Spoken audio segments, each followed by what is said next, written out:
as we expand on the story, we're now joined by Chris Maroleng, the Executive Director at Governance Africa. Chris, a very good morning to you, and thank you for joining us. As you and I speak, there are live visuals that we're watching on television now as South African police disperse a group of protesters who were hoping to have their voices heard at the embassy in Pretoria. What are your thoughts around what's going on there?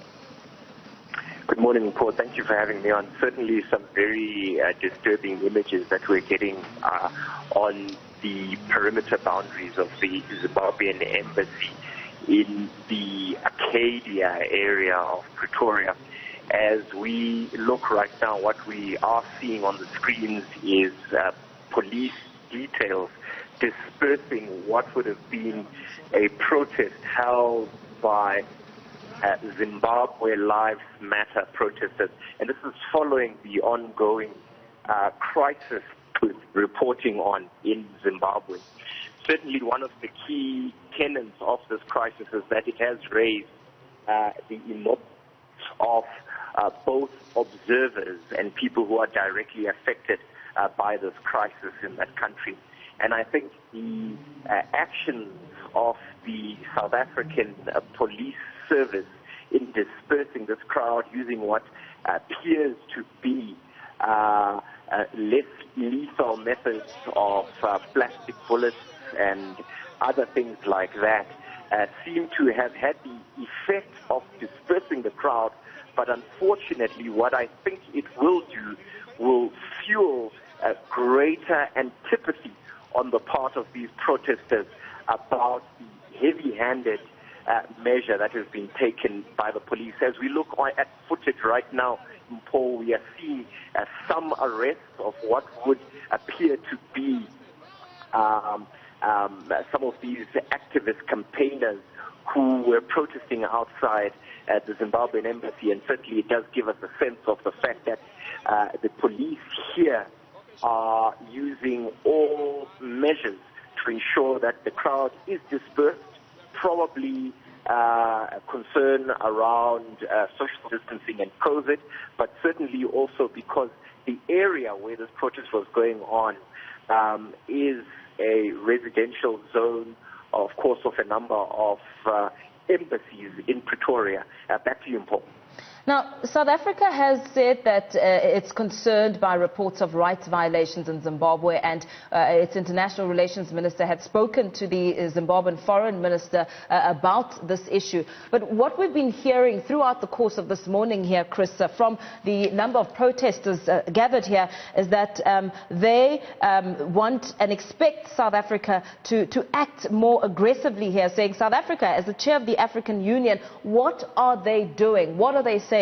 And they also expressed a lot of lack of trust when it comes to the people who have been sent to mediate this situation in Zimbabwe, saying that they feel that their concerns will not be heard and change will not happen. I mean, as we look at the trends over the years, for the longest time, former President Robert Mugabe was thought and said to be the elephant in the room, but he's no longer around, and the situation continues. Perhaps some may say that it's even gotten worse. Well, two major developments in this regard, Mpho, that have happened. First of all, we did see a statement from the Department of International Relations and Cooperation regarding an offer to assist Zimbabwe in resolving this very difficult situation that they currently find themselves in. This was then followed by an announcement by the presidency of the Republic of South Africa, where President Cyril Ramaphosa announced that two envoys would be dispatched to Zimbabwe, that is former Minister Sidney Mufamadi and, of course, former Deputy President Baleka Mbete, who have been appointed as the two new envoys who would be used to try and find a resolution to the situation.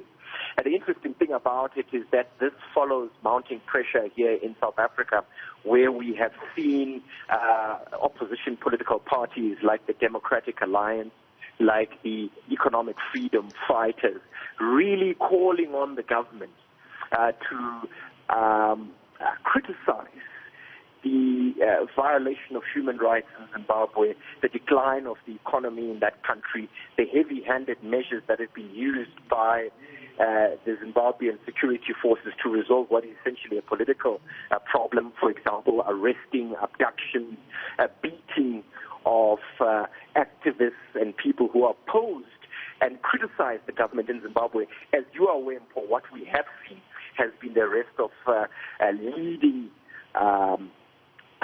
journalists and indeed activists in that country. So in essence, what we can see from the pictures that we are currently playing on the network is effectively chaos presided over by police who are seemingly now driving these protesters away from the Zimbabwean embassy, despite the fact that it did appear that these protests were very peaceful. But it's very interesting to hear why such measures were taken by the police against these activists protesting against Zimbabwe. Back to you, Mpho.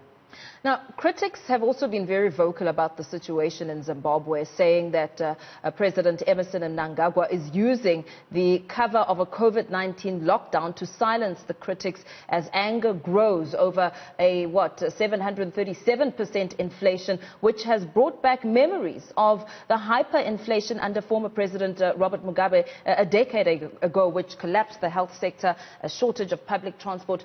Very much the same picture we're seeing today. In fact, maybe even worse, looking at the manner in which health facilities are battling, really battling to ensure that there's proper medical supply and the allocation of PPEs and, of course, the doctors and nurses who have been protesting over a number of months now over a lack of pay and the very concerns that endanger their lives, now even worse during the COVID-19 pandemic.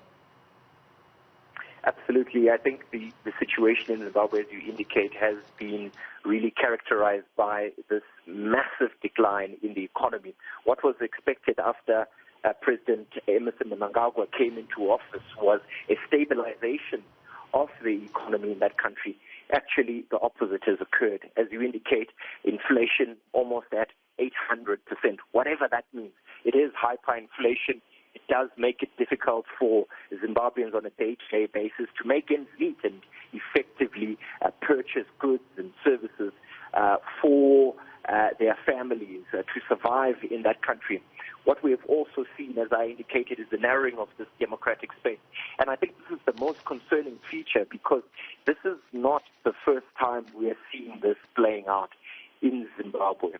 And I think the frustration that we see that is being expressed by a lot of the protesters outside the Zimbabwean embassy here in Pretoria is really down to the fact that as a result of the decline that we've seen in Zimbabwe, a lot of Zimbabweans have come across the borders of the Southern African region, really, and have sought refuge in the neighboring countries of Zimbabwe.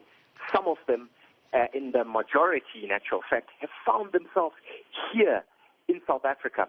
So in essence, for us in South Africa, this question of Zimbabwe no more becomes, as you can see today, an academic issue of something affecting a foreign country, but it is really something that affects us now as South Africans. It is something that we are calling on the South African government to address urgently. It is an issue that requires the Southern African development community to intervene in, to ensure that a semblance of stability and order is brought back to Zimbabwe, that the will of the people is respected, and ultimately that we see, hopefully, for the first time in a long time, the will of the people being expressed through free and fair elections in Zimbabwe. Thank you so much for your time and that analysis, good governance, Chris Maroleng, giving us a sense of what's happening as you take a look at these live visuals of protesters who had gathered, really just saying enough is enough, wanting to be heard over Zimbabwe.